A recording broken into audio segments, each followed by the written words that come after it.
So Jenny Nicholson says that she sees the movies she reviews at least twice, which means that she's seen A Christmas Prince more than once.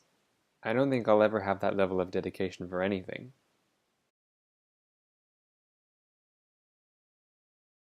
I went to see Captain Marvel this weekend, and I've only seen it the once, and I don't intend to pay money to see it again, but here I am making a video about it.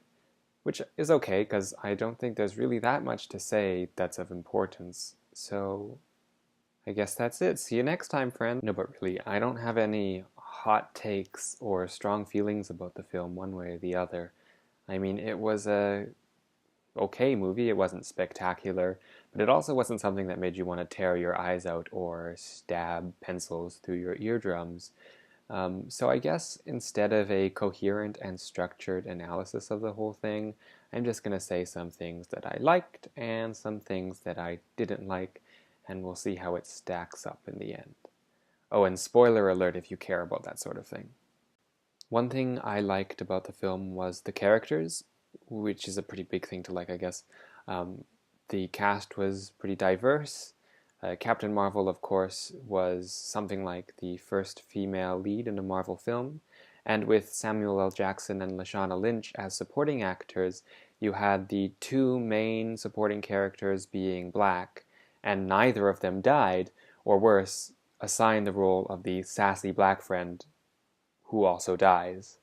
So the cast was very diverse, and I'm sure that there are lots of conversations going on about how the movie was very progressive, or maybe not progressive, or not progressive enough. And, I'm sure those conversations are happening and they're very fruitful, and that's great to talk about. But putting that aside, and also putting aside the conversations about how putting those conversations aside might not be a great thing to do. Putting that all aside, I think the characters in general were decently well written and acted. Samuel L. Jackson as Nick Fury was funny and charming, and he also had really great chemistry with Brie Larson, who played Captain Marvel. Also, Lashana Lynch as Maria Rambeau was a bold and grounding presence who managed to not be overshadowed by the more lofty events and be relegated to the sort of plucky sidekick status. Also, Jude Law was very attractive. Then there's Captain Marvel herself, or Veers as her alien peers call her, or Carol Danvers as she was known in her past life on Earth. I wouldn't say that this character, or any of them really, have any great emotional depth, but I really enjoyed watching them as an ensemble. And one great thing about Carol Danvers is that she's a Marvel lead who isn't incredibly annoying and who just dominates every scene that she's in. Personally, I find a lot of the Marvel leads really insufferable. Like Tony Stark, who is just consistently a jerk, and he acts in a way that is significantly less intelligent than he's supposed to be. Or Captain America, who, in keeping with his name, is just a self-righteous imperialist. Or, the worst of them all, Doctor Strange, or as Jenny Nicholson would call him, Doctor Strange. Anyway, it was nice to watch a Marvel film where the lead left room for other characters to speak and be heard, and where they didn't make me roll my eyes even once, which, is actually quite a high bar to pass because I roll my eyes at my mother when she says I love you. And this isn't necessarily to say that you can't have an annoying lead and that it's always a bad thing. I mean, some of the greatest characters were just as irritating, like Holden Caulfield or Humbert Humbert, or, the original troll. And you call yourself King of the Jews? You said it, I didn't say it. Something that I didn't really like about the movie was the overall pacing of the plot. The first third of the movie is basically Captain Marvel and her Kree buddies fighting some Skrulls in an extended action sequence. Oh, and by the way, A+ names for aliens, the Krees and Skrulls. So anyway, Captain Marvel gets captured, and she has to punch her way out of that, and then she ends up on Earth when she does. The next third of the movie is basically her on Earth, where she has to piece together her own personal history there, which she's forgotten, with Nick Fury in a sort of 90s buddy cop movie style. This is by far the best part of the movie. Fury and Danvers make a scrappy and unlikely duo, and they break all the rules and go out on the lam and stick it to their respective man. The mystery of Danvers' origin, while it lasts, is sufficiently compelling to keep you interested, but the main charm of this part is the interactions between Fury and Danvers as they try to figure out whether or not they can trust each other, with all the banter and repartee that entails. Anyway, I really like the whole vibe of this part, and honestly this could have been the entire movie, but they decided to cut this bit prematurely short, I thought.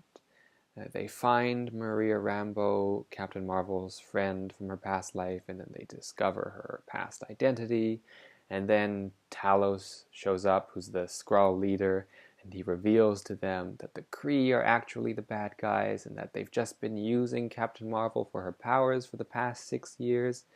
And then they're off to space trying to reunite Talos with his family and get them away from the Kree, but then the Kree show up and then fighting ensues and blah blah blah blah blah blah blah.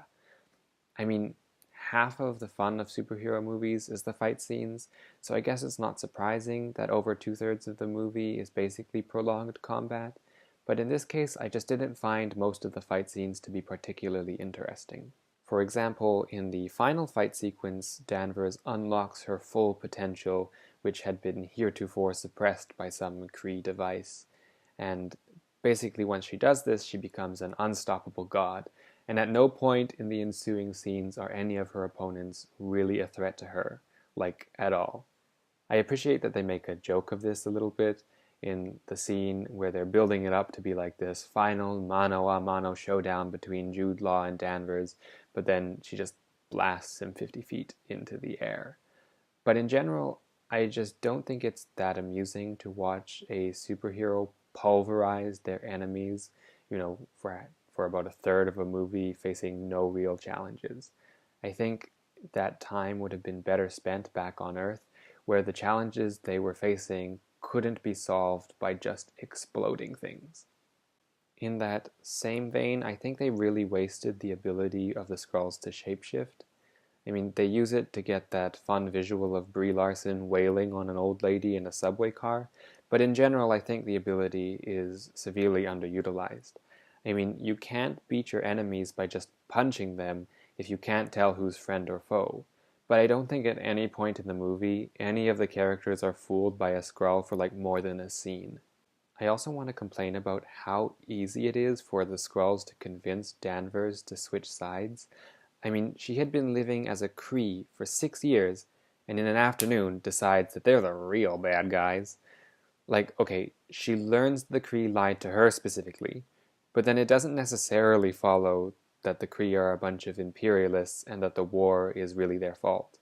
I mean, Talos even admits that he's committed atrocities in the war. So either Danvers is extremely fickle, or the Kree really need to work on their propaganda program. So, omnipresent AI who legislates the actions of our entire civilization with absolute authority, what's this war all about? Lizard people bad. That checks out.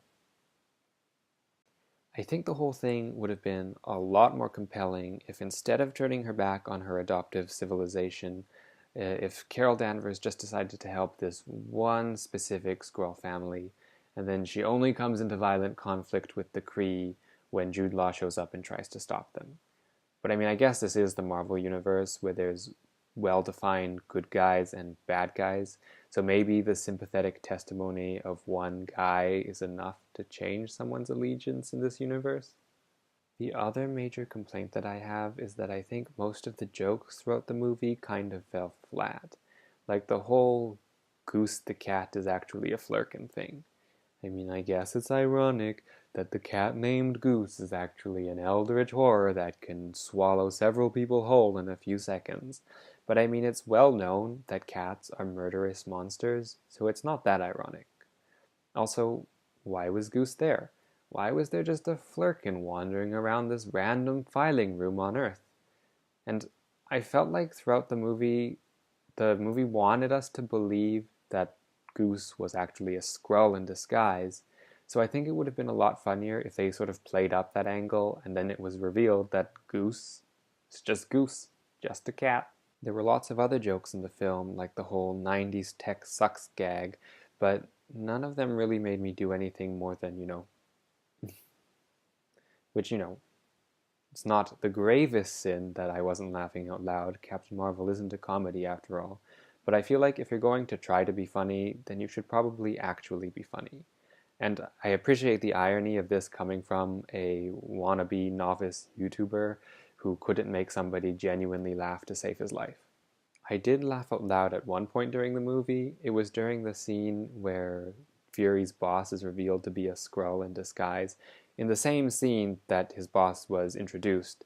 So, not very dramatic or surprising, but this old lady in front of me gasped and nearly dropped her popcorn on the floor.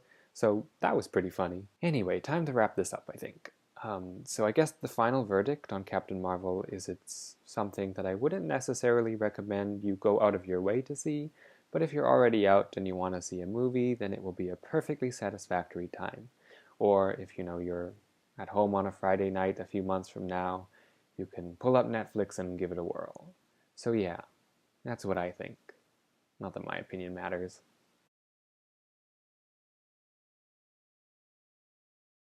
Okay, so number one science gripe is this whole light speed engine thing that Dr. Lawson is working on, where she thinks that if they're able to travel at light speed, then this will allow the Skrulls to escape the Kree. But clearly, both of these civilizations are able to travel at much faster than the speed of light. Do people just not have a conception of how big a galaxy is? I mean, traveling at the speed of light, it would take us 4 years to get to the nearest solar system. And yet, both of these civilizations appear to be able to go between solar systems in the matter of minutes or hours. I don't think traveling at the speed of light is going to help you very much. So, gripe number two is that people just don't seem to understand how gravity works when they're making movies. There's this scene where the characters are going up to this space station in orbit around Earth, and they're in a spaceship, and they just leave the atmosphere, and then Carol Danvers, for effect, waits a second before she turns on the spaceship's artificial gravity.